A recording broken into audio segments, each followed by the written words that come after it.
Well, why are we talking about head coaching vacancies? Because there's a huge one there at Texas A&M, and one name who has been hot on the trail for this head coaching vacancy is Oregon's Dan Lanning.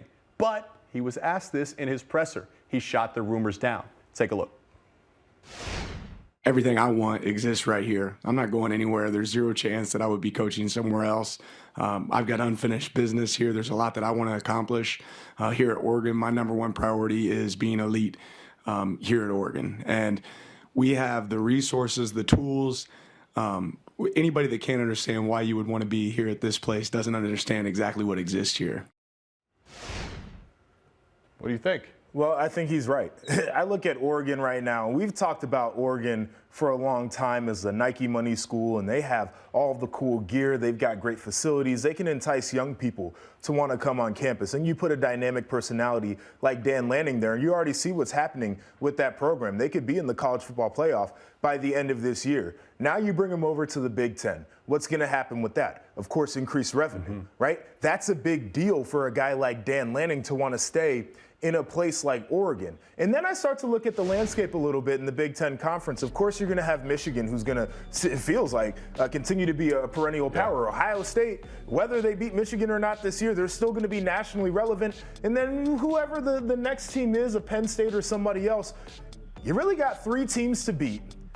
You look at Oregon, they're going to be another one. Depends on what happens with Washington and USC and their quarterback turnover as well. I look at them as being in a great spot coming into the Big Ten. Rather going to Texas A&M, where you have Texas and Oklahoma that are playing in your sandbox in terms of recruiting. Now they're also coming to your conference. From a geography standpoint, Louisiana State is not very far from them. So now you're competing against those guys. Guess who we haven't talked about yet? We haven't talked about Alabama yet. We haven't talked about Georgia yet. That is a difficult place. Highly capitalized, great facilities, a fan base who cares.